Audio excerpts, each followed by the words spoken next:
It was a Tuesday in March when my world tilted. I'd gone to Tom Chen's office for my quarterly trust review. Routine. Expected.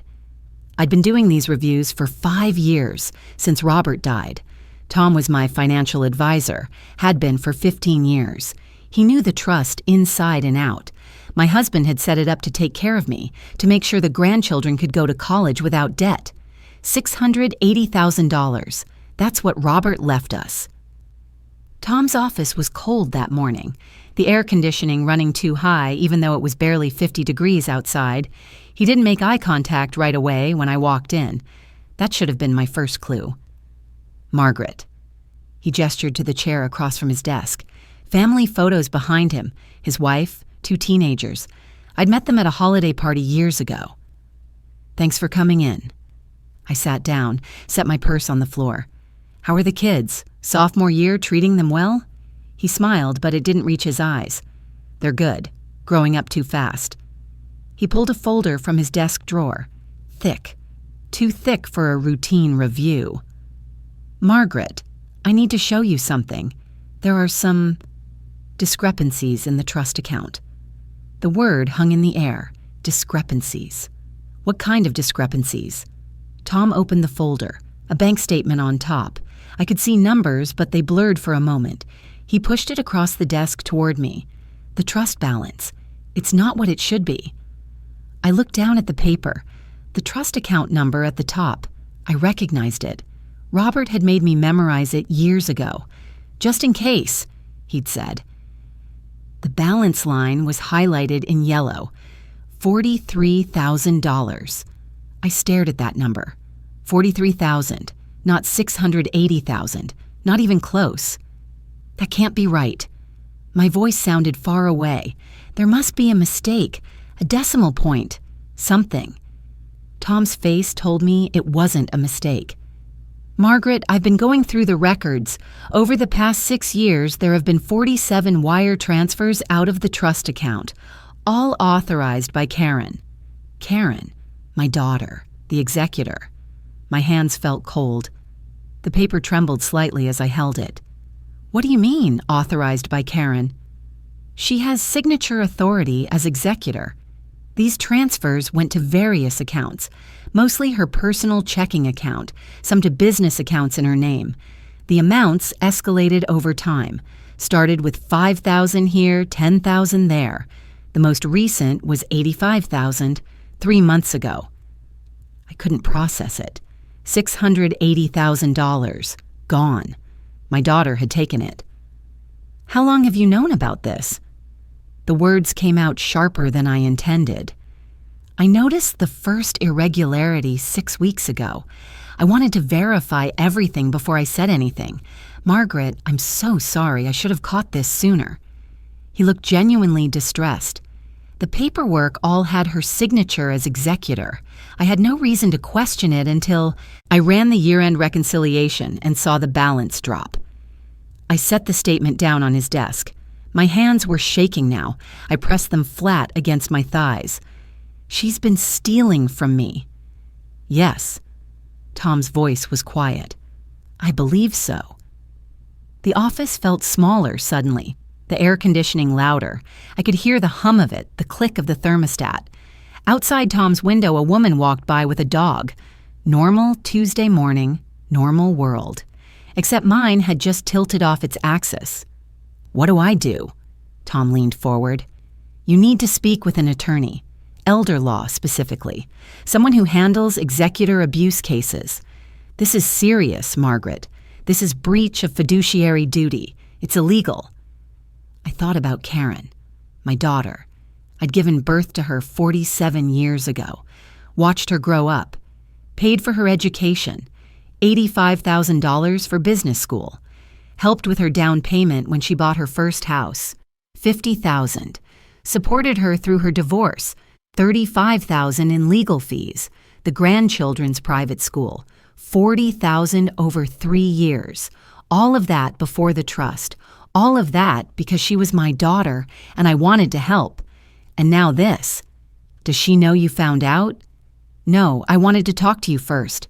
I picked up my purse, stood. My legs felt unsteady, but I managed. Thank you, Tom, for telling me, for catching it. I'll compile all the records, every transaction. You'll need documentation. He stood too, walked around the desk.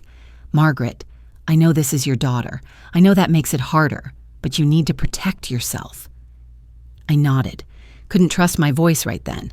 I walked out of that office into the March cold, got into my car, sat there for 10 minutes, hands on the steering wheel, staring at nothing. 47 transfers, 6 years. My daughter had been stealing from me for 6 years, and I hadn't noticed. I'd trusted her completely. I didn't go straight home from Tom's office. I drove around for an hour, no destination in mind, just driving.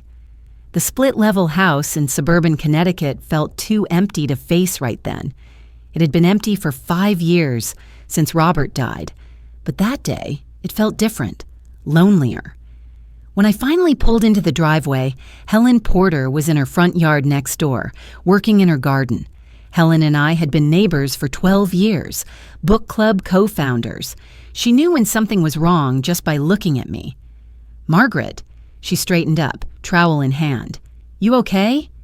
I wasn't, but I also wasn't ready to say it out loud yet. Long morning. I'll tell you about it later. She nodded, didn't push. That was Helen. I made a casserole yesterday. Too much for one person. I'll bring it over this afternoon. Inside the house, I set my purse on the kitchen table. Same table where Robert and I had eaten breakfast for 38 years of marriage. Same table where I'd helped Karen with her homework when she was little, where we'd celebrated her acceptance to business school, where I'd signed the Executor paperwork after Robert's funeral, trusting her completely. That trust felt foolish now. I'd given Karen everything, not just the trust fund money that was supposed to be protected, managed carefully for my care and the grandchildren's education. But before that, over 30 years, I'd helped her constantly. $85,000 for business school when she wanted her MBA, $50,000 toward her first house down payment. She'd been so proud of that house, a little colonial in Westport, $35,000 in legal fees during the divorce from Brian, her ex-husband, $40,000 for Emma and Jack's private school tuition over 3 years, $25,000 for cars. First one when she graduated college, second one when the divorce settlement didn't leave her much. In total, about $235,000. Everything I had at the time, everything Robert and I had saved. Because she was our daughter, and that's what parents do. We help. Robert had been a civil engineer, good salary, careful with money. We'd lived comfortably but not extravagantly, saved what we could. When he was diagnosed with cancer at 67, he had 8 months. Those months were hard, but Robert was practical, even dying. He'd set up the trust fund with his life insurance payout and our retirement savings, $680,000. This is for you, Maggie, he'd said, for your care, for helping with Emma and Jack's college someday. Don't let anyone take advantage of you. I should have listened better to that last part. Robert had appointed Karen as executor. She was good with numbers, ran her own boutique marketing firm. She'd managed our finances when Robert got too sick to focus on paperwork. It made sense at the time. She was our daughter. Who else would we trust? But 3 years ago, Karen's biggest client had left without warning. The marketing firm collapsed. She'd been scrambling since then, too proud to tell me how bad it was. I'd noticed things, looking back now. Vague answers when I asked how work was going. Expensive purchases that didn't match someone struggling financially. Designer purse, European vacation to Italy last year, new leased SUV.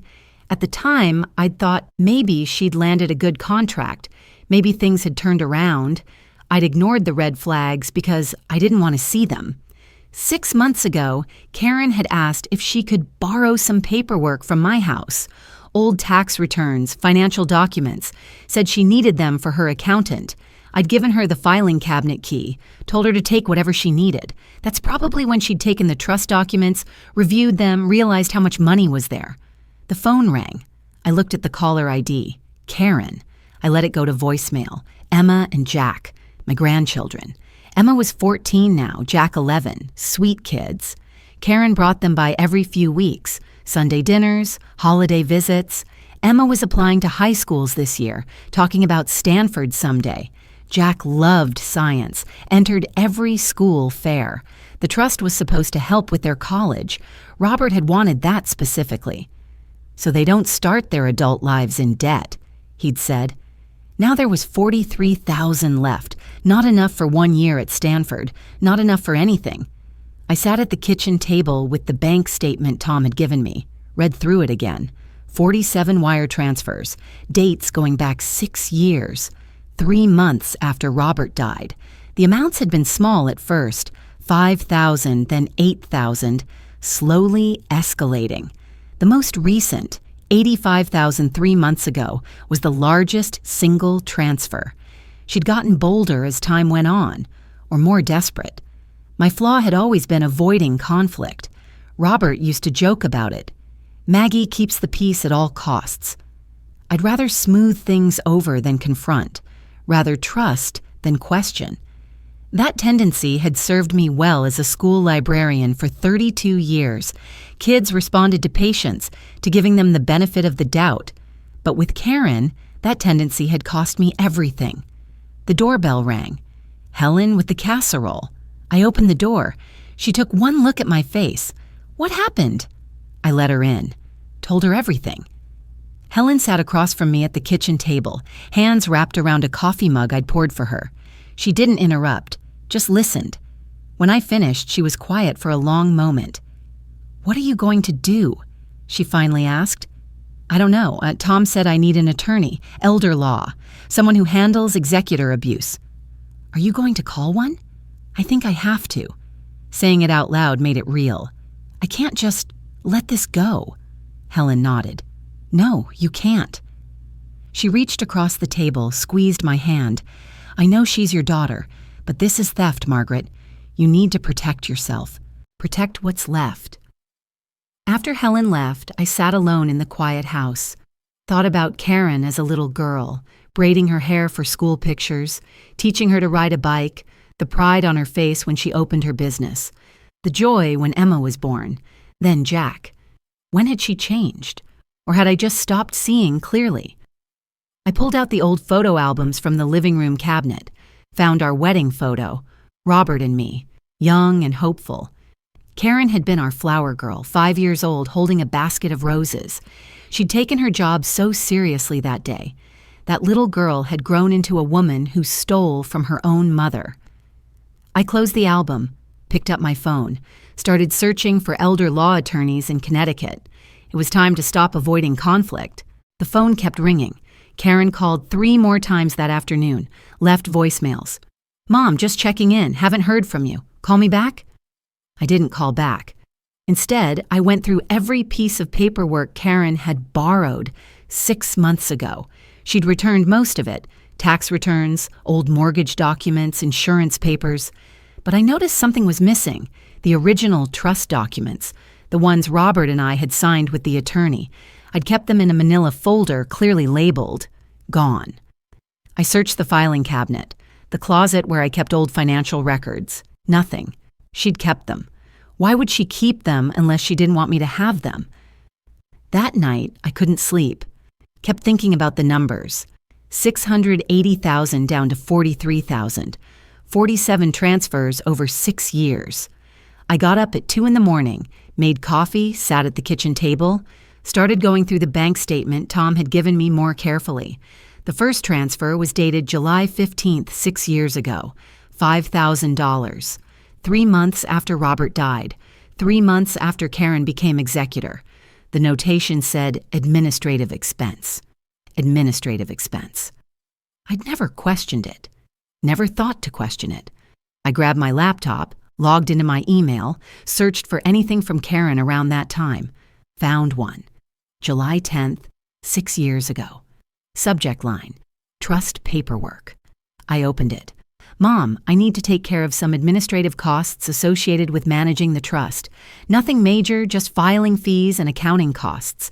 I have it handled. Don't worry about anything. Love you." K. 5 days later, $5,000 left the trust.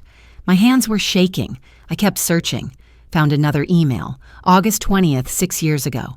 Mom, hope you're doing okay. I know this first year without Dad is hard. I'm handling all the trust management stuff so you don't have to stress about it. That's what executors do. I've got it covered. Focus on taking care of yourself. K. 2 days later, $8,000 transferred out. She'd been preparing me, making sure I wouldn't ask questions, making sure I trusted her to handle everything. I spent the rest of the night going through emails, found a pattern.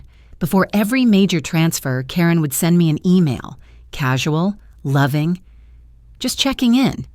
Don't worry about the trust. I'm taking care of everything. And I'd believed her, every time. By morning, I'd printed out 12 emails spanning 6 years, laid them out on the kitchen table next to the bank statement. The correlation was clear. Email, then transfer. Email, then transfer. This wasn't impulsive. This was calculated. At 8 o'clock, I called Tom. Margaret. He sounded relieved to hear from me. How are you holding up? I need to see all the records. Everything. Every transfer, every document Karen submitted, everything. I can have that ready this afternoon. Can you come to the office around 2? I'll be there. Helen knocked on my door at 9. She'd seen my kitchen light on all night, brought fresh coffee and blueberry muffins. You didn't sleep, she said. Statement, not question. No. I showed her the emails, the bank statement, the pattern. Helen read through everything, set down the papers. Margaret, this is premeditated. She planned this. I know. You really need that attorney. I'm seeing Tom this afternoon, getting all the documentation. Then I'll call lawyers. Helen squeezed my hand. I'm right next door. Anytime you need anything. After she left, I took a shower, got dressed, tried to eat one of the muffins but couldn't manage more than a few bites. My stomach was in knots. Karen called again. I let it go to voicemail, listened to the message afterward. Mom, I'm starting to worry. You're not answering. Are you okay? Should I come by? Call me. Love you. Love you. Those words felt like lies now. At 2 o'clock, I walked into Tom's office. He had a thick folder waiting, maybe 3 inches of paper. This is everything, he said. Every monthly statement for the past 6 years. Every transfer authorization form. I flagged the questionable transactions, which is all 47 of them. I sat down, started going through the papers. The first authorization form was dated July 12th, 6 years ago. Request for $5,000. Purpose listed, trust administrative costs. Signature at the bottom, Karen Thompson Hayes, Executor. Except the signature looked wrong, too neat, too careful. Karen's normal signature was quick, slightly sloppy. This looked traced. Tom, do you have samples of Karen's signature from when she set up her accounts with you? He pulled out her client file, found the account opening documents from years ago. Her signature there was loose, hasty. We compared them to the trust transfer forms. They didn't match. She forged these, I said quietly. Tom leaned closer, studied the signatures. I think you're right. The baseline is different. The letter formation. He sat back. Margaret, this makes it worse. This is fraud. Criminal fraud. I kept flipping through the folder. Transfer after transfer. Some signatures looked rushed, maybe real. Others looked too careful, definitely forged. About half and half. She probably signed some herself when she first started, Tom said, when she still thought she'd pay it back. Then when she couldn't, when she needed more, she had to forge authorizations to cover it up. I found a handwritten note in the file, Karen's handwriting, dated 4 years ago, clipped to a transfer request for $25,000. Tom, this is for trust beneficiary expenses. Mom asked me to handle it. Thanks. Kay. I'd never asked her to handle anything. I'd barely known what was happening with the trust. That was the whole point of having an executor, so I wouldn't have to manage it. Did she tell you I approved these? I asked Tom. He looked uncomfortable. A few. Times, early on, she mentioned you'd requested distributions for various expenses. I had no reason to doubt her. She was the executor. You'd given her that authority. I never requested anything. I didn't even know how much was in the account most of the time. I just trusted it was being managed properly. Tom closed his eyes briefly. I should have required your countersignature. That's on me. I'm so sorry, Margaret. You trusted her too. I put the papers back in the folder. We all did. I took the folder home, spent the evening going through every page, making notes, seeing the full picture for the first time. The escalation was clear.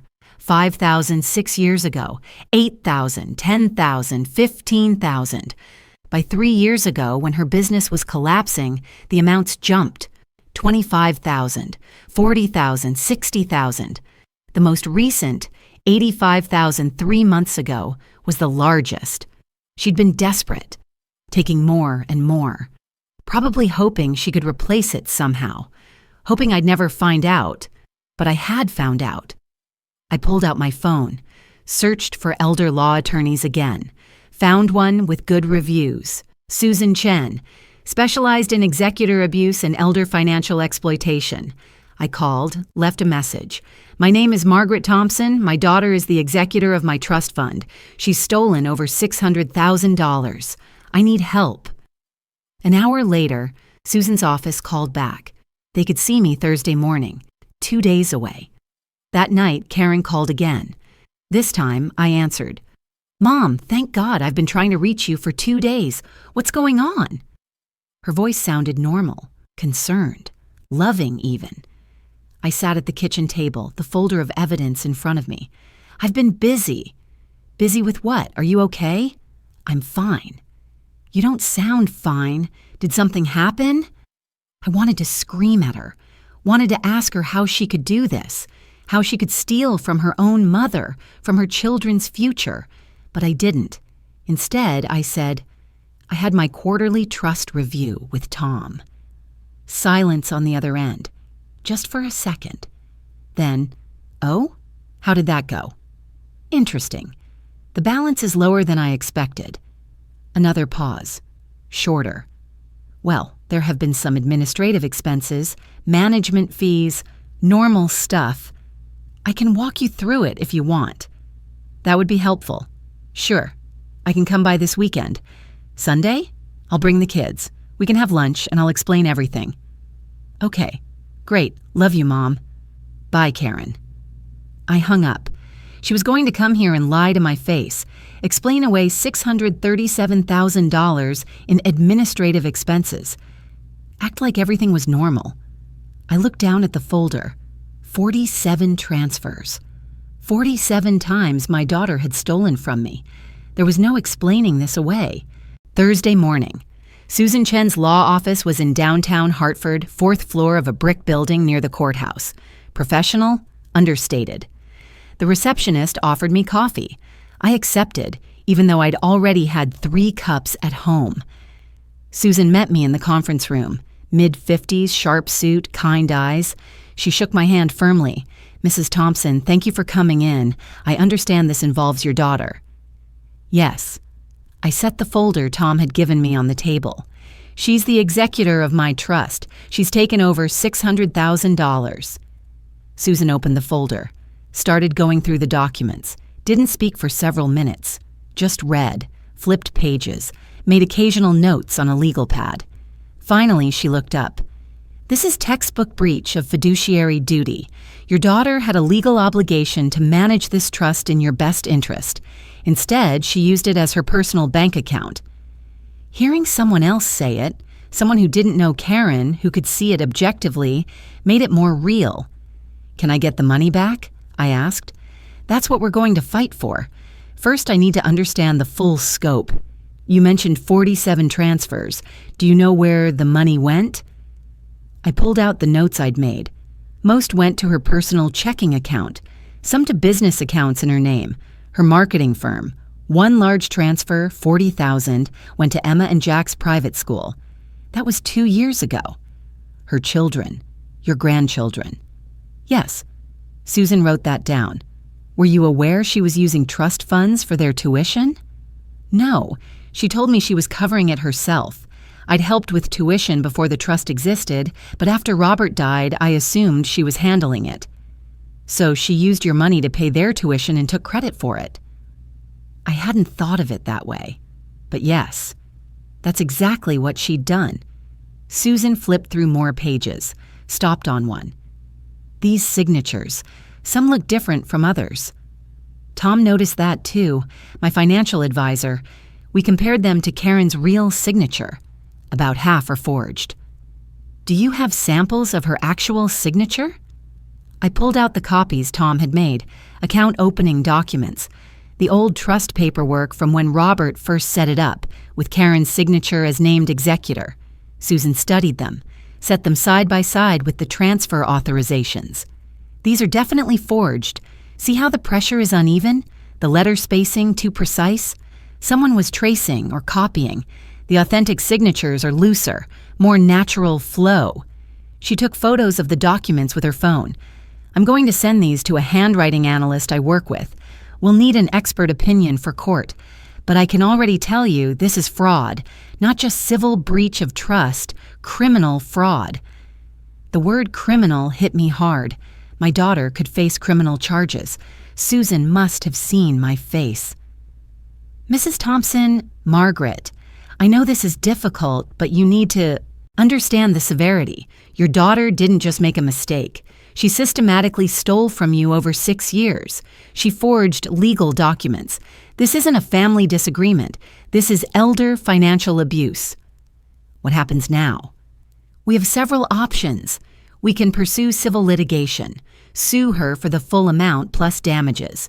We can file a complaint with Adult Protective Services. We can report it to the police for criminal investigation. Or we can try mediation first. Give her the chance to return the money and resign as executor before this goes to court. What would you recommend? Susan leaned back in her chair. Honestly, start with a demand letter. Lay out everything we know. Give her 10 days to respond. See if she's willing to negotiate a settlement.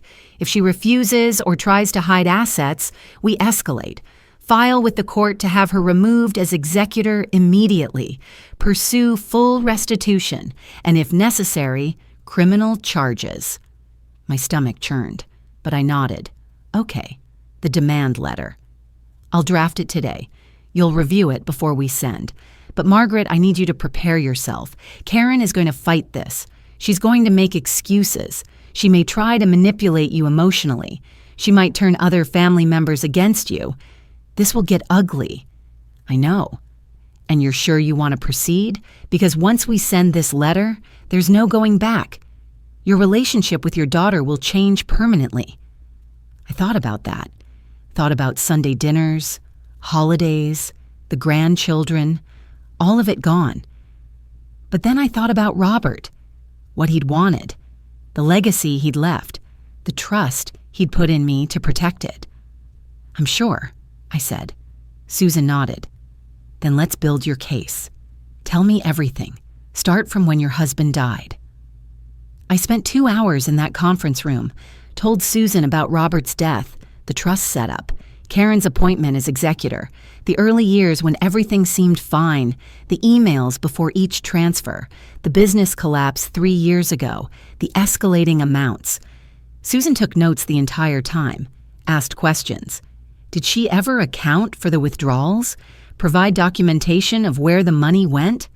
No, I never asked. I trusted her. Did you sign anything authorizing these transfers? Nothing. I didn't even know they were happening until Tom told me. Good. That strengthens our case. She had no permission, no authorization. She acted entirely on her own. Susan pulled up something on her laptop. I'm going to show you a few things. First, Connecticut Statute 45A 655, Executor Duties. See this section? Fiduciary must act in good faith and in the best interest of the beneficiaries. She violated that. Second, Connecticut also has strong elder abuse statutes. Financial exploitation of someone over 60 is taken very seriously by the courts. She turned the laptop toward me. Legal text. Dense. But the key phrases stood out. Breach of fiduciary duty. Financial exploitation. Criminal. penalties. We're also going to need a full accounting of the trust, Susan continued. Every penny that came in, every penny that went out. I want receipts, bank statements, investment records, everything. Can your financial advisor provide that? Tom said he'd compile everything. He already started. Perfect. And we need to identify assets. Does Karen own property, vehicles, investment accounts? Because if she can't return the cash, we'll go after her assets. I thought about the investment property, the one Karen had bought 2 years ago. She has a rental property in Fairfield. I remember her mentioning it, bought it as an investment. Susan's eyebrows went up. When? 2 years ago? Maybe a little more. Susan flipped through the bank statements, found a transfer dated 2 years, 3 months ago, $240,000. Here, this one. Notation says real estate investment. Did you authorize that? No, I didn't even know it was trust money. Susan made a note. We're going to run a property title search. If she bought that property with trust funds and put it in her own name, that's conversion of assets. We can force a sale and reclaim the value. She pulled out more documents, showed me property records she'd already started pulling. The rental property in Fairfield, purchased for $235,000, titled solely to Karen Thompson Hayes. She used your money to buy herself an investment property, Susan said. And look at this. She refinanced it 8 months ago, took out $90,000 in equity. I stared at the refinancing documents. Karen had used my trust money to buy property, then borrowed against that property to get more money. She was using my money to steal more money. Exactly. Susan added the property records to the growing stack of evidence. This actually helps us. Real property is easier to recover than spent cash. We can put a lien on it, force a sale, get your money back. By the time I left Susan's office, we had a plan. Demand letter by early next week. Full accounting of the trust, property title search, handwriting analysis. And if Karen didn't cooperate, immediate court filing to remove her as executor and freeze her assets. I drove home in a daze, stopped at a red light, watched people cross the street. Normal Thursday afternoon, normal lives. Mine hadn't been normal since Tuesday. My phone buzzed. Text from Karen. Still on for Sunday? The kids are excited to see you. Making your favorite. Pot roast. Love you, Mom. Pot roast. My favorite. She remembered. I sat at that red light. It had turned green, then red again, and thought about Sunday. Karen in my kitchen, making pot roast. Emma and Jack at the table. Normal family dinner. Except Karen would be lying, acting like everything was fine, acting like she hadn't stolen $637,000. The car behind me honked. Light was green again. I drove. At home, I called Tom. Susan Chen needs all the trust. Records. Every transaction. Can you send everything to her office? Already working on it. I'll have it by tomorrow. Thank you, Tom. Margaret, how did it go? With the attorney? She's good, thorough. She thinks we have a strong case. Good. He paused. I want you to know, I feel responsible for not catching this sooner. I should have noticed. I should have required your counter-signature. You trusted her. We all did. After hanging up, I sat at the kitchen table, the folder of evidence in front of me again. I'd been looking at these papers for days now. The numbers didn't change. The signatures didn't change. The truth didn't change. Karen had stolen from me. I opened my laptop, pulled up the email thread between Susan and me. She'd already sent the draft demand letter.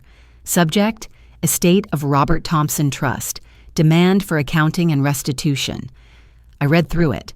Legal language, formal, but clear.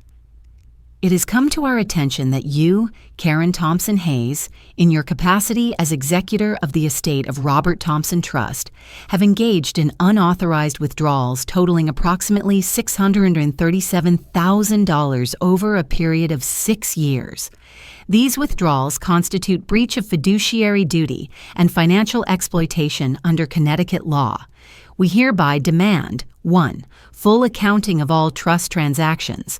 2. Immediate return of all misappropriated funds. 3. Your resignation as executor. 4. Payment of legal fees and damages. You have 10 days to respond before we pursue legal action through the courts. 10 days. Karen had 10 days to make this right. I sat in the lawyer's office parking lot for 20 minutes after that meeting, hands on the steering wheel, not crying, just sitting, processing.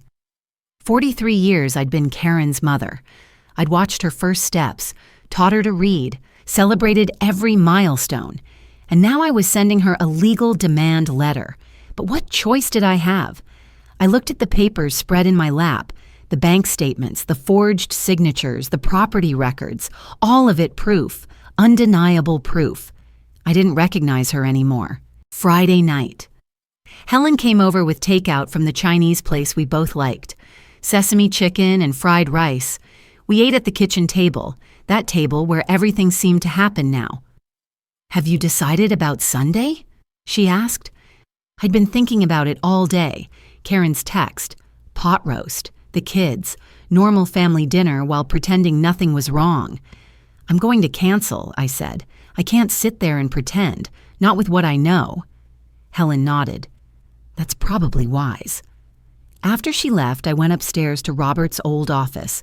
I hadn't changed much in there since he died. His desk still had his reading glasses on it, his engineering books on the shelves, and in the bottom drawer of his desk, the box of letters he'd written me over the years. Robert wasn't sentimental often, but sometimes he'd leave me notes, short ones. "Love you, Maggie.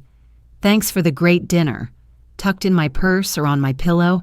After he got sick, he wrote longer letters, things he wanted to say while he still could. I found the one I was looking for, written 2 weeks before he died. His handwriting shaky but still legible. "Maggie, I know I keep saying this, but I need you to hear it. You're too trusting, too kind. People will take advantage of that if you let them. I've seen it your whole life. You avoiding conflict, smoothing things over, keeping the peace. It's one of the things I love about you, but it's also your weakness. Don't let anyone take advantage of you after I'm gone. Protect yourself. I'm leaving you the trust so you'll be taken care of, so you won't have to worry. But you have to be vigilant. You have to stand up for yourself when necessary. I know that's hard for you, but promise me you'll try. The kids love you, but they have their own lives, their own problems.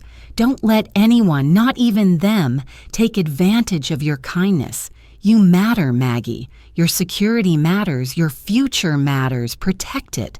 I love you, always. Robert. I read it 3 times. Robert had known. Not specifically about Karen. He'd trusted her with the executor role. But he'd known my tendency to avoid conflict, to put others first, to smooth things over rather than confront. He'd been trying to protect me from myself. I sat at his desk, looked around the room, engineering textbooks, photos of us at various stages of life, young and newly married, middle-aged with Karen as a teenager, older with the grandchildren, the life we'd built together, the legacy he'd left.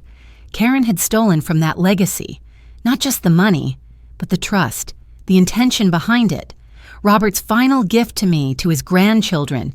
She'd treated it like her personal savings account, and I'd let her, because I didn't want to question, didn't want to cause tension, didn't want to be the difficult mother who didn't trust her own daughter.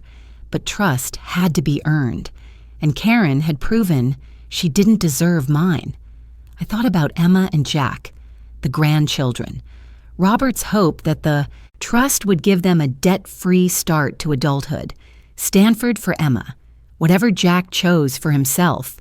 Now there was $43,000 left, not enough for even 1 year of college. This wasn't about me anymore. This wasn't about my feelings or my relationship with Karen. This was about protecting what Robert left for those kids, what he'd worked his whole life to provide. I pulled out my phone, texted Karen. "Something's come up. I need to cancel Sunday. Sorry to the kids. She responded immediately. Oh no, is everything okay? Can I help? No, I'll be in touch soon. I turned off my phone after that. Saturday morning, I drove to Susan's office. Weekend appointment. She'd offered when I called Friday night, said she could tell I needed to move forward. I want to send the demand letter Monday, I told her. I want to move as quickly as possible. Susan looked at me carefully. You're sure? This is a big step, Margaret. Once I send this, I know, I'm sure. She nodded slowly. Okay.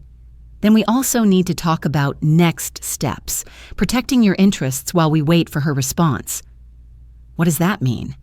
We file an emergency petition with the probate court to remove her as executor immediately. We don't wait for her to respond to the demand letter. We act now. Freeze the trust account so she can't take any more. Appoint an interim executor. Who would be the interim executor? The court can appoint a professional fiduciary, or you can nominate someone you trust, a family member, a friend. I thought about that. Who did I trust? After this, who could I trust with that kind of authority? Robert's nephew, David. He's an accountant, lives in Massachusetts. We've always gotten along. He's careful with money, honest. Susan wrote that down. Good, I'll contact him. See if he's willing to serve. Meanwhile, I'm drafting the emergency petition. We'll file Monday along with the demand letter. How long does the court process take? Emergency petition?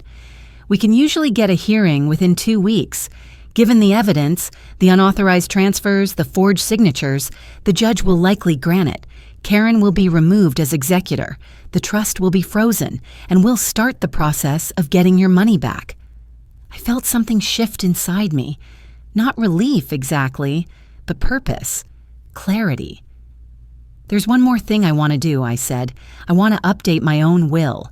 Right now, Karen is my backup executor. If something happens to me before this is resolved, she'd still have control. I want that changed. Susan nodded approvingly. Smart. We can handle that. Who would you like to name instead? David, the same person for the trust. I'll draft new documents. We can execute them as soon as David agrees to serve. Sunday morning, the day Karen was supposed to come over for pot roast. Instead, I went to church. I hadn't been in months. Since Robert died, I'd found it hard to sit through services. But that morning, I needed the quiet. The space to think. St. Mary's. The church where Robert and I were married, where Karen was baptized, where we'd celebrated holidays and milestones. Father Michael gave his homily, something about forgiveness, about letting go of anger. I only half listened. Forgiveness. People always talked about forgiveness like it was mandatory, like you had to forgive to move on. But what about protection? What about consequences? Could you forgive someone and still hold them accountable? I didn't have the answer. After church, I drove to the cemetery, Robert's grave, simple headstone. Robert James Thompson, beloved husband, father, grandfather, engineer, builder of bridges. He'd been proud of that line. Builder of bridges. Literal bridges. He'd worked on highway infrastructure his whole career, but also figurative. He'd been good at connecting people, solving problems, finding common ground. I wished he were here now, wished I could ask him what to do, but I knew what he'd say. The letter had told me, protect yourself. I'm trying, Robert, I said quietly. I'm really trying. Monday morning, Susan called. David said yes, he's willing to serve as interim executor, and once this is resolved, he'll continue permanently if you want. Thank you. The emergency petition is filed. Court date set for 2 weeks from today, and the demand letter is going out this afternoon by certified mail. Karen will have it by Wednesday. Okay. Margaret, are you ready for what comes next? She's going to call you. She's going to be angry, or she'll cry. She'll make excuses. She might try to turn the grandchildren against you. I know. You need to stay firm. Don't engage. If she calls, don't answer. Let her communicate through her attorney, if she gets one. Everything goes through me now. I understand. After hanging up, I sat at the kitchen table, made a fresh pot of coffee, pulled out Robert's letter again, read it one more time. Protect yourself. You matter, Maggie. Your security matters. I folded the letter carefully, put it back in the box upstairs. Then I came back down, opened my laptop, updated my will document that Susan had sent, reviewed every line, changed the executor from Karen to David, changed the backup from Karen's designation to my nephew's children, if needed, removed her from any position of authority, signed it, scanned it, sent it to Susan. Done. I looked at the email confirmation, document sent, new will in place. For the first time in days, I felt like I could breathe. This wasn't about revenge. It wasn't about punishing Karen. It was about protecting what Robert left, protecting the grandchildren's future, protecting myself. I thought about the grandchildren, Emma's college fund, Jack's future. This was about protecting what Robert left for them. That made it easier. Wednesday afternoon, the certified mail receipt came back. Karen had signed for the demand letter at 11:30 that morning. My phone started ringing at noon. I didn't answer. By evening, I had 17 missed calls from Karen, 12 voicemails, 8 text messages. The texts escalated. First, "Mom, I got a letter from a lawyer. What's going on? Call me." Then, "Mom, this is crazy. We can talk about this. Please call me." Then, "You're really doing this? Sending lawyers after your own daughter?" Finally, "Fine. If you want to do this the hard way, we'll do it the hard way." I forwarded all of them to Susan. She called Thursday morning. Karen's attorney reached out. Name's Richard Foster. He wants to negotiate. Already? Fast response suggests she knows she's in trouble. They're proposing a settlement meeting. Foster says Karen is willing to return some of the money and work out a payment plan for the rest. Some of the money? His exact words were a portion of the disputed funds. He's framing this as a misunderstanding about executor authority. I felt anger rise in my chest. Misunderstanding. She stole over $600,000. That's not a misunderstanding. I know, but this is their opening position. They're testing to see if you'll settle cheap. My recommendation? We counter hard. Full restitution. Immediate resignation as executor. No negotiation on those terms. What if she can't pay it all back? Then we go after her assets, the rental property, her car, investment accounts if she has any, bank accounts. We pursue garnishment of her income, whatever it takes. And the emergency petition, the court hearing, still proceeding, 2 weeks from Monday. Even if they want to negotiate, we don't stop the legal process. That's our leverage. Friday morning, Susan called again. Foster responded. They're offering $100,000 immediate payment, with Karen remaining as executor and the rest forgiven as family gifts. I almost laughed. It wasn't funny, but the audacity of it. Absolutely not. That's what I told him. I countered with our original terms. Full restitution, immediate resignation, legal fees covered. I gave them until Monday to respond. What happens if they refuse? We go to court as planned, present all the evidence. The judge removes her as executor, freezes her assets, and orders an accounting. Then we file a civil suit for full restitution plus damages. Could take 6 months to a year, but we'll get your money back. What about criminal charges? Susan paused. That's still on the table. Technically, you can file a police report any time. The evidence is clear: fraud, forgery, theft. The DA would likely prosecute. But Margaret, I need you to think carefully about that. Criminal charges mean Karen could face prison time. Are you prepared for that? I thought about Emma and Jack, their mother in prison, what that would do to them. I don't know, I said honestly. Can we wait? See? What happens with the civil case first? Yes, we can always file criminal charges later if needed. But once you file, you can't take it back. So let's see how she responds to the civil pressure first. Okay. That weekend dragged. Helen came over Saturday with groceries, made sure I was eating. We didn't talk much about Karen, just sat together, drank coffee. Helen worked on her knitting. I worked on a crossword puzzle. Comfortable silence. Sunday, the day Karen was supposed to come over for pot roast, came and went. No calls from her, no texts, just silence. Monday morning, Susan called. Foster responded. They're countering with a new offer.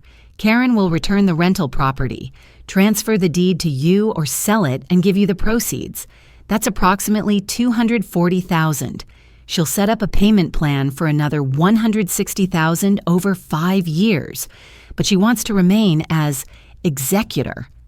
No, she resigns as executor. That's non-negotiable. I agree, but Foster is arguing that removing her as executor is unnecessarily punitive and that she can manage the trust responsibly going forward with proper oversight. The anger was back, sharp and hot. She forged my signature. She stole from her own mother. She used my money to buy herself property, and he thinks she should keep managing my trust? I know, it's insulting, but this tells me something important. Karen doesn't have the cash. The property is her biggest asset. She's offering that because she has to, but she wants to keep the executor role because that gives her control, possibly access to whatever she's already hidden. Hidden? I'd bet money she has accounts we don't know about yet, investments, cash she's squirreled away. The property is what she can't hide, but there's more. She just doesn't want us finding it. So, what do? We reject this offer. We proceed to court. We get her removed as executor. Then we get a full forensic accounting. Find every penny she took and where it went. No more negotiating. She had her chance. I felt something settle in my chest. Resolution. Do it. One more thing, Susan said. Karen filed a response to our emergency petition. She's claiming everything she took was authorized, that you knew about the transfers and approved them verbally, that the trust language gives her broad discretion. It's all nonsense, but she's fighting the removal. Can she win? No, not with the evidence we have. But it means the court hearing will be contentious. She's going to attack your credibility, suggest you're old, confused, that you don't remember authorizing things. Foster will try to make this look like a vindictive mother angry about normal executor business. I'm 72, not senile. I know, and we'll make that very clear. Tom will testify about your competence. The forged signatures speak for themselves. We have documentation of everything, but I want you prepared for what she'll say. It won't be pleasant. Tuesday, afternoon. Karen called from a number I didn't recognize. I answered without thinking. Mom. Her voice was tight, controlled. We need to talk. I don't think that's a good idea. My attorney said, I don't care what your attorney said. I'm your daughter. We should be able to talk without lawyers. I didn't respond. Mom, I know you're upset. I know the trust balance isn't what you expected. But you have to understand, running a trust is expensive. There are fees, management costs. I've been handling everything for 6 years. Do you know how much work that is? Karen? And yes, I borrowed some money. I was going to pay it back. My business was struggling. I needed help. But you never asked how I was doing.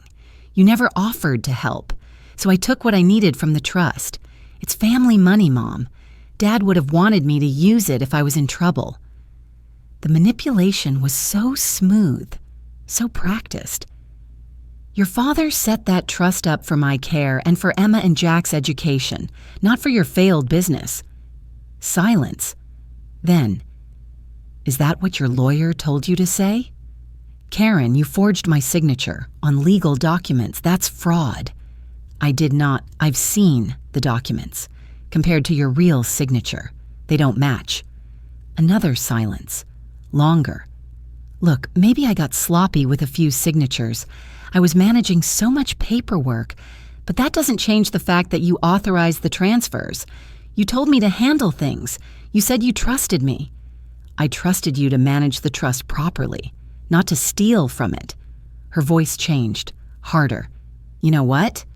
Fine. You want to take me to court? Drag your own daughter through legal hell? Make your grandchildren watch their mother get destroyed? Go ahead, but Emma and Jack are going to know you chose money over family. My hands were shaking. I'm protecting their future, the college fund you stole. I didn't steal anything. I managed the trust the way Dad wanted. But if you want to believe some lawyer over your own daughter, that's on you. She hung up. I sat there holding the phone, shaking, angry, sad, all of it at once. I called Susan, told her about the conversation. That was a mistake, Susan said gently. You can't talk to her directly. She's going to twist everything you say, record it if she can, use it against you. I know. I shouldn't have answered. Block her number, any number she calls from. Everything goes through me now, no exceptions. That night, I got a text from Emma. Karen's phone. Grandma, Mom says you're mad at her. She's really upset. Can you please talk to her? I don't understand what's happening. I stared at that text for 10 minutes. Emma, 14 years old, caught in the middle.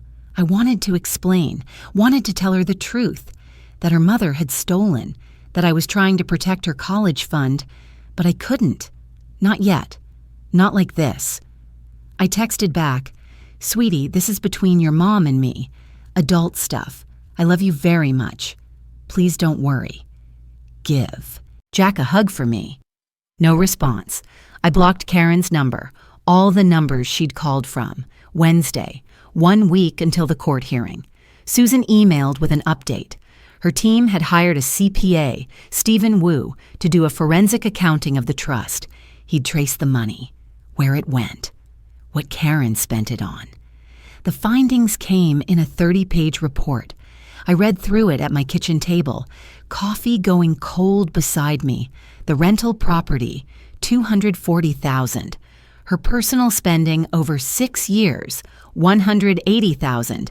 Luxury vacations, car lease payments, designer clothes, private school tuition for Emma and Jack, business expenses, $75,000.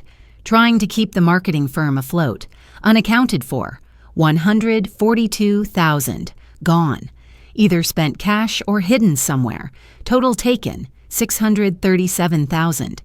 Stephen Wu's conclusion, the executor engaged in systematic self-dealing and misappropriation of trust assets for personal benefit over a 6-year period. No legitimate trust expenses identified. All expenditures benefited the executor directly or indirectly. Susan called. This report is devastating for her case. We present this to the judge. She's done. Removed as executor. Full restitution ordered. Possibly criminal referral. What about the missing $142,000? We'll find it.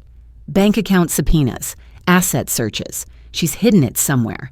People always think they're smarter than forensic accountants. They're not. Friday afternoon, 3 days before the hearing. Susan called again. Foster wants to talk. Karen's panicking. She knows she's going to lose. What does he want? Settlement. Final offer. Karen transfers the rental property immediately. Pays you $30,000 in cash. Apparently all she has liquid. Then $200,000 over 10 years. Monthly payments. She resigns as executor. No admission of wrongdoing. I did the math. Property plus cash plus payments. That was only $570,000. That's not full restitution. No, she's short $67,000. Foster claims that's all she can offer. Says if we push for more, she'll have to file bankruptcy and we'll get nothing. Is that true? Maybe. Maybe not. She might have assets we haven't found yet. But bankruptcy is a real possibility if we garnish her income, seize all her assets. She'd lose everything. I thought about that. Karen losing everything, Emma and Jack suffering, their mother bankrupted. But then I thought about Robert, the trust, what he'd intended. What do you recommend? I asked Susan. Honestly? Take the settlement. Yes, you'll lose $67,000, but you'll get the property, the cash, and guaranteed payments. No bankruptcy risk, no years of litigation. And Karen's out as executor.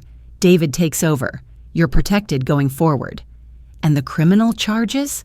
Settlement agreement includes waiver of criminal prosecution. You'd have to agree not to file charges. So, Karen would get away with it. Financially harmed, yes, but no prison, no criminal record. I thought about Emma and Jack again. Their mother with a criminal record, the stigma, the pain. I need to think about it, I said. Court's Monday. I need your answer by Sunday morning. I walked around the neighborhood for 2 hours after hanging up, past Helen's house, past the coffee shop where I met my book club, past the elementary school where I'd worked as a librarian for 32 years. Everything looked the same. Normal suburban Connecticut, normal lives. Mine hadn't been normal for 2 weeks now. That evening, Helen came over. I told her about the settlement offer. "What does your gut say?" she asked. "My gut says, take it. Get Karen out of the executor role. Get most of the money back. Move on." But I'm angry. I want her to face real consequences, not just paying money back, real consequences. Helen was quiet for a moment. "You know what Robert would say?" I did know. Protect yourself. Secure your future. Don't let anger drive decisions. "Yeah," I said. "He'd say take the settlement." Sunday morning, I called Susan. "Take the settlement, but I want one more thing. I want supervised visitation with Emma and Jack written into the agreement. Karen doesn't get to block me from my grandchildren." "I'll add it. Foster will agree. He wants this done. We'll have final documents by this afternoon. You can sign tomorrow. Case dismissed." "Okay." I hung up, sat at the kitchen table, the same table where this had all started 2 weeks ago with Tom's bank statement. It was ending here, too. Not with a trial, not with vindication, just with a settlement. Practical, pragmatic, real. Not the ending I'd wanted, but maybe the ending I needed. Monday morning, Susan's office, conference room on the 4th floor. I arrived 30 minutes early. Couldn't sleep the night before. Kept rehearsing what I'd say, what Karen might say, how I'd respond. Susan met me in the lobby at 8:45. "You ready?" "No, but let's do it anyway." She smiled slightly. "That's the right answer." We took the elevator up. The conference room was large, long mahogany table, windows overlooking downtown Hartford. Professional, neutral. Susan had set up documents at one end, thick folders, laptop, projector. "Karen and Foster will be here at 9, Susan said. "Before they arrive, I want to walk you through what's going to happen. This isn't court, it's a settlement conference. But I'm going to present our case as if it were court. Show them exactly what a judge would see. Make it clear that if we don't settle today, Karen loses everything in litigation." "Okay." "Foster's going to try to make you look vindictive, unreasonable, a mother punishing her daughter over a misunderstanding. Don't engage with that. Stay calm. Let me handle the legal arguments. You're here to show strength, to show you won't back down." "I won't." "Good." Susan checked her watch. "They'll be here in 5 minutes. Tom is in the waiting room. I'm calling him as a witness. He'll testify about the unauthorized transfers, the forged signatures. Then we'll go through the forensic accounting. By the time we're done, Foster will be begging to settle." At 9 o'clock exactly, the conference room door opened. Karen walked in first, Richard Foster behind her. She wore a dark blue suit, professional, hair in a neat bun, makeup carefully applied. She looked like she was going to a job interview, not a mediation with her mother. Our eyes met. She looked away first. Foster shook Susan's hand, nodded at me. "Mrs. Thompson." I didn't respond. They sat across the table. Karen's hands clasped in front of her, knuckles white. Susan started. "Thank you for coming. Let me be clear about the purpose of today's meeting. My client is prepared to accept a settlement that includes full restitution, immediate resignation as executor, and supervised visitation with her grandchildren. If we can't reach those terms today, we file in court tomorrow, and Mrs. Hayes will lose." Foster adjusted his glasses. "That's quite an opening, Miss Chen. My client is here in good faith." "Your client stole over $600,000 from her mother. Let's not pretend this is a good faith dispute about executor discretion. Susan opened her laptop. The projector screen lit up behind her. I'm going to walk you through exactly what happened. Every dollar, every forged signature, every lie. She clicked. A timeline appeared on the screen. 6 years, 47 transactions marked. July 15th, 6 years ago, 3 months after Robert Thompson died. First unauthorized transfer, $5,000 from the trust to Karen Hayes' personal checking account. Notation: administrative expense. Susan clicked again. Bank statement image. There was no administrative expense. This was theft. Karen's face flushed. She whispered something to Foster. Susan continued. Clicked through transaction after transaction. The amounts escalating. $8,000, $10,000, $15,000. Each one documented. Each one traced to Karen's accounts. By year 3, when Mrs. Hayes' business was failing, the amounts jumped significantly. $25,000, $40,000. She wasn't even pretending anymore. She was desperate. Foster held up a hand. Ms. Chen, we understand you have documentation, but my client had executor authority. She believed she was acting within her discretion. Then why did she forge signatures? Susan clicked again. Document images appeared. Transfer authorization forms. These are supposed to be signed by the beneficiary, Mrs. Thompson, authorizing distributions. But Mrs. Thompson never signed these. Susan pulled out printed copies, passed them across the table. Look at the signatures. Compare them to Mrs. Thompson's actual signature on the trust documents from when her husband was alive. Foster studied the papers. His expression changed, tightened. The pressure is uneven, Susan said. The letter spacing too precise. Someone traced these, and we both know who. Karen was crying now, quietly, tears sliding down her face. She didn't wipe them away. I'm bringing in a witness, Susan said. She opened the conference room door. Tom? Tom Chen walked in, financial advisor, 15-year relationship with our family. He looked uncomfortable. Didn't make eye contact with Karen. Susan gestured to a chair. Tom sat. Mr. Chen, you're Margaret Thompson's financial advisor. You discovered the unauthorized transfers. Can you walk us through what you found? Tom cleared his throat. I was doing the year-end reconciliation for Mrs. Thompson's trust account. The balance was significantly lower than expected. I went back through 6 years of statements, found 47 wire transfers, all authorized by Karen as executor, but the amounts were suspicious. Large, frequent, and Mrs. Thompson had never mentioned needing money. Did you discuss these transfers with Mrs. Thompson before they occurred? Never. As far as I knew, the trust was being managed conservatively. Mrs. Thompson wasn't drawing from it. That was the whole point. Preserve the principle for her care and the grandchildren's education. When you discovered the discrepancy, what did you do? I called Mrs. Thompson immediately, showed her the statements. She had no knowledge of the transfers. She was shocked. Susan nodded. And the signatures on the authorization forms. Did you notice anything unusual? Tom hesitated, glanced at Karen, then back to Susan. Yes.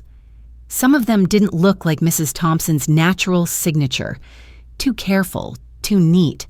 I compared them to her signature on other documents. They didn't match. In your professional opinion, were these signatures forged? Yes, I believe so. Foster leaned forward. Mr. Chen, isn't it possible Mrs. Thompson simply doesn't remember authorizing these transfers? She's 72 years old. Memory can be... No. Tom's voice was firm. Mrs. Thompson is sharp. She does the New York Times crossword every morning. She manages her own household finances. She remembers our conversations from years ago. This isn't a memory issue. These transfers were unauthorized. Susan thanked Tom. He left. She turned back to the screen, clicked to a new presentation. Forensic Accounting Report. Prepared by Stephen Wu, CPA. He traced every dollar Karen took. Here's where the money went. Categories appeared on screen. Rental property in Fairfield, $240,000, purchased in Karen's name, not the trust's. Karen converted trust assets to personal property. Susan clicked. Property deed image. And 8 months ago, she refinanced that property, took out $90,000 in equity.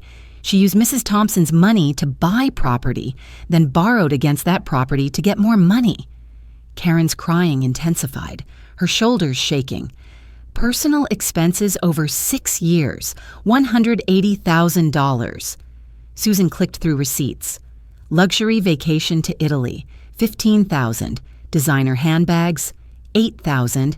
Car lease payments, $42,000. Private school tuition for Emma and Jack, $40,000. Karen used her mother's money to pay for her children's education and took credit for it. I watched the screen, saw my money itemized, spent, gone. Business expenses, $75,000. Karen's marketing firm was failing. She threw trust money at it, trying to save a sinking ship. It didn't work. Susan paused. Let that sink in. Total accounted for, $495,000, but Karen took $637,000. That leaves $142,000 unaccounted for, hidden somewhere. Cash accounts, investments we haven't found yet, or spent without receipts. Foster was pale now. He leaned over to Karen, whispered urgently. She shook her head, whispered back. Susan closed the laptop. The screen went dark. Mr. Foster, your client committed elder financial abuse, systematic theft, forgery, fraud. If we go to court, the judge will remove her as executor immediately, order full restitution, possibly refer this for criminal prosecution. Karen could face prison time. That's not, Foster started. Yes, it is. Susan slid another folder across the table. Connecticut statutes on elder abuse, financial exploitation of someone over 60. It's a felony. The evidence is overwhelming. The room was silent except for Karen's quiet crying. Foster opened the folder, read. His jaw tightened. So here's what's going to happen, Susan said. Karen transfers the rental property to Mrs. Thompson. Today. Deed signed before we leave this room. She pays $30,000 in cash, all she has liquid, by Friday. She sets up a payment plan for $200,000 over 10 years. Monthly payments, $1,700 per month, automatically withdrawn from her account. She resigns as executor immediately. David Thompson takes over, and she agrees to supervised visitation with the grandchildren, once per month. Both kids present. Neutral location. Foster looked at Karen. Can we have a moment? Susan nodded. 5 minutes. She and I stepped into the hallway. You're destroying her, I said quietly. I'm protecting you. There's a difference. We waited. The hallway clock ticked. 4 minutes. 5. 6. The door opened. Foster gestured us back in. Karen's face was blotchy, eyes red. But she was composed now, sitting straight. Foster spoke. My client agrees to the property transfer, the $30,000, the payment plan, resignation as executor. But she wants to discuss the visitation terms. She's not trying to keep the children from their grandmother. She wants to ensure the visits are positive, constructive, not opportunities for Mrs. Thompson to tell the children what their mother did. Susan's voice was cold. The supervised visitation is non-negotiable. Take it or leave it. Foster looked at Karen. She nodded slowly. We'll take it, Foster said. Good. Susan pulled out the settlement documents. 10 pages. She'd prepared them over the weekend. Let's go through this page by page. She read each section aloud. Property transfer. Specific address. Deed language, recording requirements, cash payment, amount, due date, method, payment plan, monthly amount, duration, consequences of default, executor resignation, effective date, David Thompson's appointment as successor, supervised visitation, frequency, duration, location parameters. Karen sat motionless through all of it, listening, not objecting. When Susan finished, Foster said, "My client would like to add one thing. She wants to include a statement, an acknowledgement. Not a legal admission, but—" "No," Susan said. "No statements. This is a settlement agreement, not a confession, not an apology, just terms." Foster nodded, looked defeated. Susan turned to me. "Margaret, do you agree to these terms?" I looked at Karen, really looked at her. My daughter, the girl I'd raised, the woman who'd stolen from me. "I have something to say first," I said. Susan put a hand on my arm. "Margaret, you don't have to—" "I need to." I turned to Karen. She met my eyes finally, waiting. "You told me last week that you were desperate, that your business failed, that you kept thinking you'd pay it back. And I believe that's how it started. I believe you told yourself it was temporary." Karen nodded slightly, tears starting again. "But Karen, you had 6 years. 6 years to tell me the truth, to say you were struggling, to ask for help. I would have helped you. Not with $600,000, but I would have helped. Instead, you lied. You forged my signature. You used your father's legacy like it was your personal savings account." "Mom, I held up a hand. "I'm not finished. You sent me texts from Emma's phone. You tried to make my grandchildren into weapons against me. You told me I was choosing money over family, but you were the one who chose. You chose to steal. You chose to lie. You chose to destroy the trust your father and I built." Karen's face crumpled. "I'm so sorry." "I know you are. I believe you're sorry you got caught. I believe you regret that your life is falling apart now. But Karen, this settlement isn't forgiveness. It's protection. I'm protecting what's left of your father's legacy. I'm protecting Emma and Jack's future. And I'm protecting myself from ever being vulnerable to you again." The room was silent. I turned to Susan. "Yes, I agree to the terms." Susan nodded, pushed the documents across the table. Karen signed first, her hand steady this time, then Foster, then Susan, then me. It was done. Susan gathered the papers. "We'll file this with the court today. Case dismissed. The property deed transfer will be handled by close of business Wednesday. First cash payment due Friday. First monthly payment starts next month." Foster stood, packed his briefcase.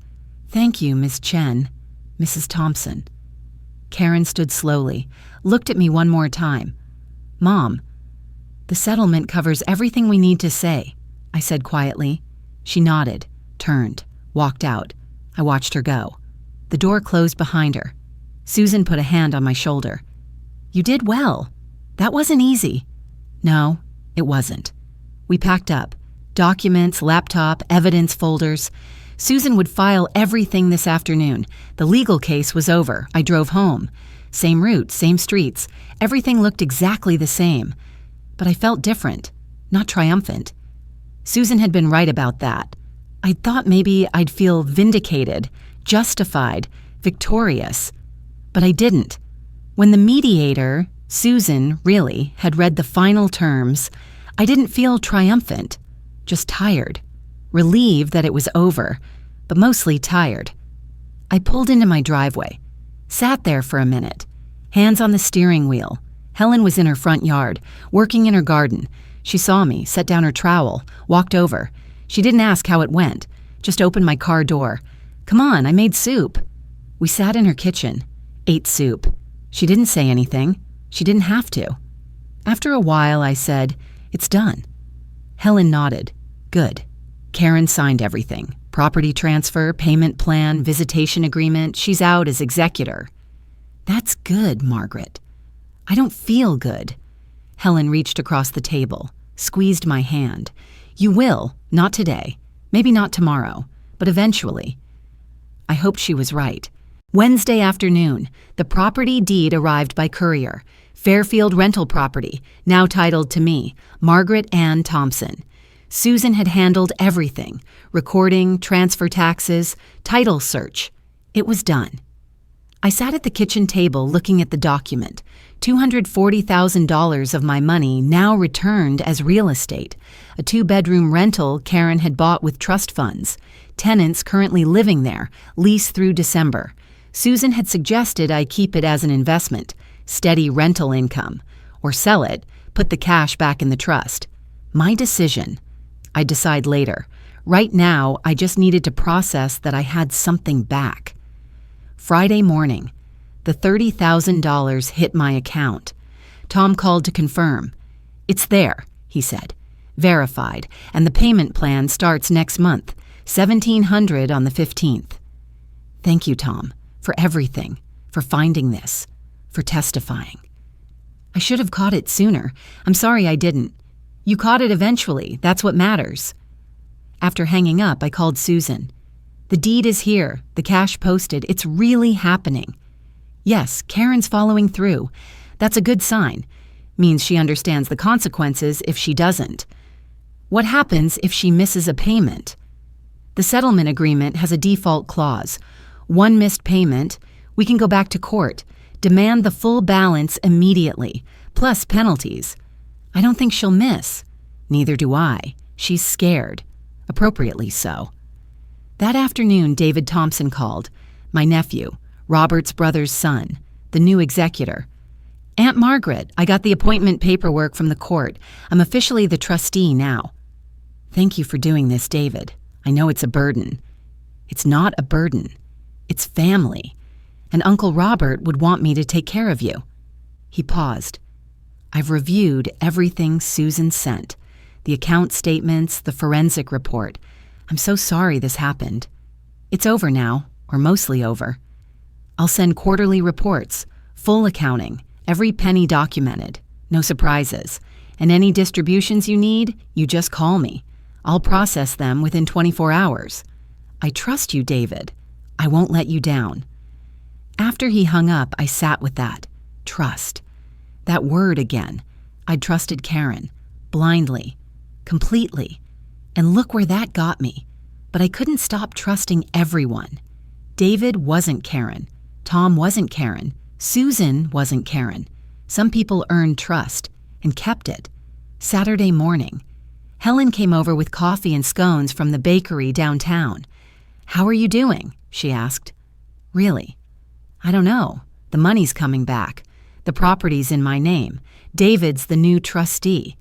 Everything worked out the way Susan said it would, but I don't feel—" I paused, searching for the word. "Resolved." Helen nodded. "It's only been 5 days since the settlement. You're not going to feel resolved yet." I keep thinking about Emma and Jack, the grandchildren. I haven't seen them in 3 weeks. The supervised visitation doesn't start until next month. That must be hard. It is. I miss them. And I'm angry that Karen used them as leverage, tried to keep them from me. She can't do that anymore. The court order protects you. I know, but it shouldn't have come to a court order. It shouldn't have come to any of this. We sat in silence for a moment, drank coffee. Outside the kitchen window, the garden was starting to bloom. Spring coming. "The book club meets Thursday," Helen said. "You should come. We're reading that mystery you recommended last month." I'd forgotten about book club. Hadn't been in weeks. "I don't know if I'm ready." "You don't have to talk about Karen. We won't ask.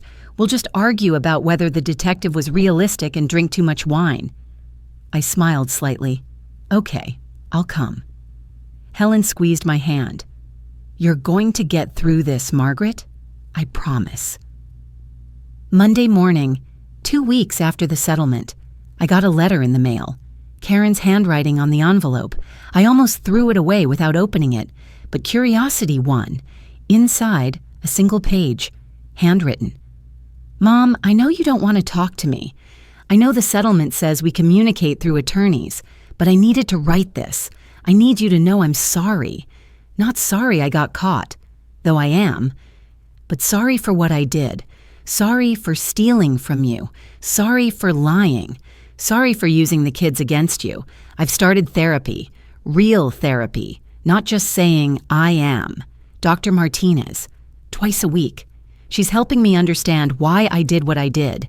The entitlement, the rationalization, the desperation that made me think stealing from my own mother was somehow okay. None of it was okay. I know that now. I'm not asking you to forgive me.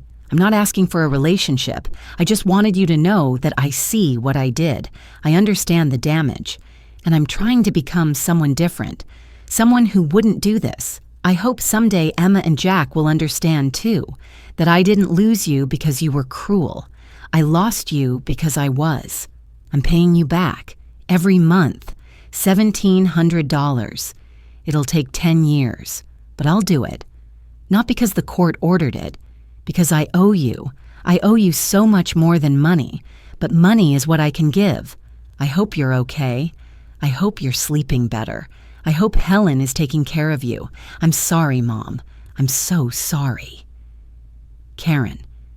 I read it twice, then folded it, put it back in the envelope, set it on the kitchen table. Didn't know what to do with it.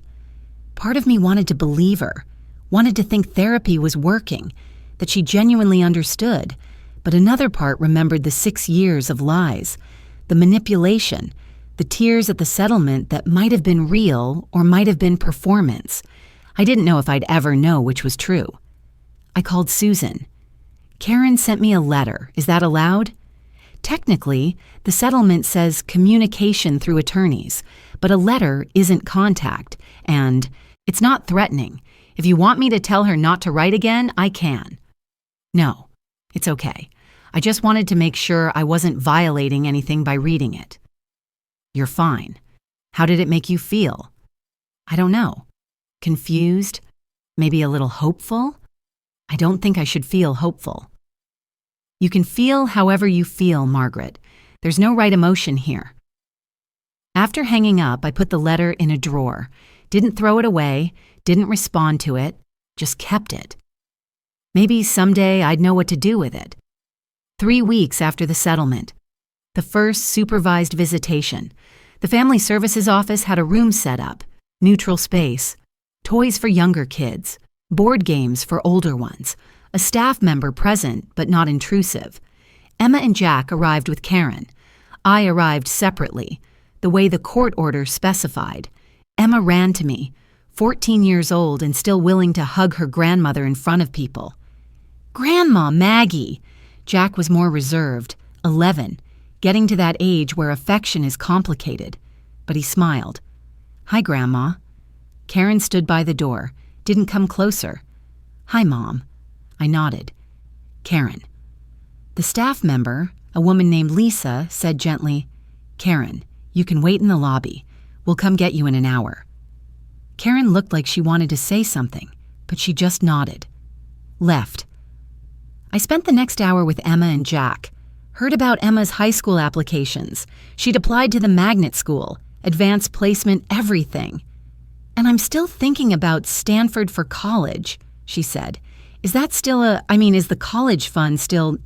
Yes, I said firmly. The college fund is protected. You can go to Stanford. Both of you can go wherever you want. That's taken care of.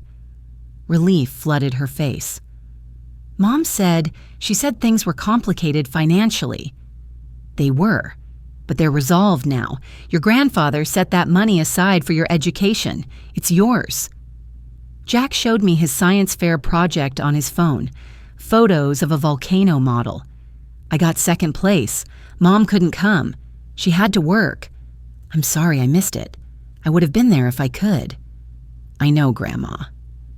The hour went fast, too fast. When Lisa came to say time was up, Emma hugged me again. Can we do this next month?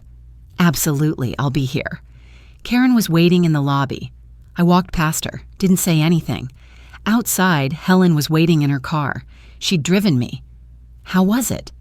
Good, really good. They're okay. They're both okay. That's good, Margaret. Thursday night. Book club at Patricia's house.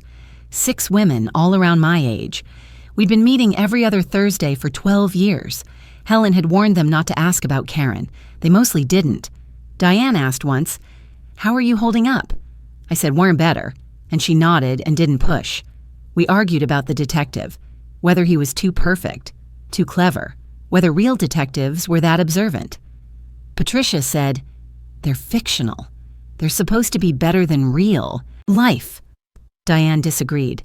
"But if they're too perfect, you don't believe them." I laughed. Realized it was the first time I'd laughed in weeks. After book club, Helen and I walked to our cars together. "See? That wasn't so bad." "No, it was good. I needed normal." "You're going to have a lot more normal now." I hoped she was right. 6 weeks after the settlement, Susan called. "I have news. Karen made her second monthly payment. On time, she's current." "Good." And I got a call from Stephen Wu, the CPA. He found some of the missing money. Karen had a savings account we didn't know about. $48,000. She's agreed to transfer it to you, voluntarily. It's not in the settlement, but she's doing it anyway. I was surprised. Why? I asked the same thing. Wu said Karen told him she wants to make things right. Whatever that means. But it's real money. Verified, if you want it. Of course I want it. It's my money. I'll handle the transfer. After hanging up, I thought about that. 48,000, not the full 142,000 missing. But something. Maybe Karen's letter had been real. Maybe therapy was working. Or maybe she was just scared of going to prison if I filed criminal charges. I didn't know which. Probably never would. But I'd take the 48,000. 2 months after the settlement. Spring turning to summer. The garden in full bloom. I decided to keep the rental property. Tom had helped me find a property management company. They handled the tenants, the maintenance, everything. I just collected the rent check. $1,400 a month. Steady income. The trust balance was rebuilding, slowly. The rental income. Karen's monthly payments. The surprise 48,000. David sent quarterly reports. Everything transparent. Everything documented. The money would be there for Emma and Jack. Not all 637,000. Probably never all of it. But enough. Stanford tuition. Jack's college someday. That's what Robert had wanted. I'd protected it. Finally. Helen and I were having coffee on her back deck. Saturday morning ritual we'd started. "You look better," she said. "More settled." "I feel better. Still angry sometimes. Still sad about Karen, but better." "That's good." "I'm thinking about volunteering. Susan mentioned she does pro bono work for elder abuse victims. Helps them navigate the legal system. She asked if I'd be willing to speak at the senior center, share my story, warning signs to watch for." Helen's eyes lit up. "That's a wonderful idea." "I don't know if I'm ready." "You are. You're exactly the person who should do this. You survived it. You fought back. You can help others do the same." I thought about that. Helping others. Turning this experience into something useful. "I'll call Susan," I said. "Tell her yes." That afternoon I did. Susan was thrilled. "We have a financial literacy workshop next month. Would you speak there? Just 20 minutes. Your story. What you learned." "I can do that." After hanging up, I sat at the kitchen table. The same table where I'd first read Tom's bank statement. Where I'd gone through evidence folders. Where Karen's letter still sat in a drawer. So much had happened here. But I was still here. Still standing. The house was still mine. The trust was protected. The grandchildren were okay. I'd lost my relationship with my daughter, maybe permanently. That hurt. Would always hurt. But I'd kept what mattered most. My independence, my security, Robert's legacy. 3 months after everything started, I was okay. Not healed, not whole, but okay. And that was enough for now. 18 months later, I'm still in the split-level house. My house. The mortgage Robert paid off 20 years ago. The kitchen table where this all started. The trust balance sits at $328,000 now. Not the $680,000 Robert left, but growing. Karen's payments come every month. $1,700. She hasn't missed once. The rental property generates $1,400 monthly. David sends reports every quarter. Everything documented, transparent, safe. Emma's at Stanford, full scholarship, plus what's left of the trust fund, covering housing. She video called last week to show me her dorm room. Psychology major. She wants to be a therapist someday. Help people work through family stuff, she said. I didn't ask if that was because of what happened. Didn't need to. Jack's applying to high schools now. Wants to study engineering like his grandfather. Robert would have loved that. The money's there for him. Protected. That's what matters. The supervised visitation ended after a year. The court agreed we didn't need monitoring anymore. Emma and Jack come over twice a month now. Sometimes Karen drops them off. We don't talk, just a nod, an exchange. But there's no hostility, just distance.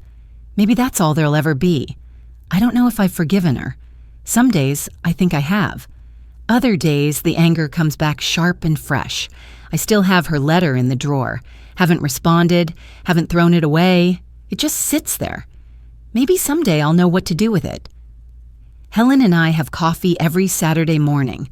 Book club every other Thursday. I joined the garden club too. Something about working with soil, watching things grow. It helps. 6 months ago, I spoke at the senior center. 27 people came.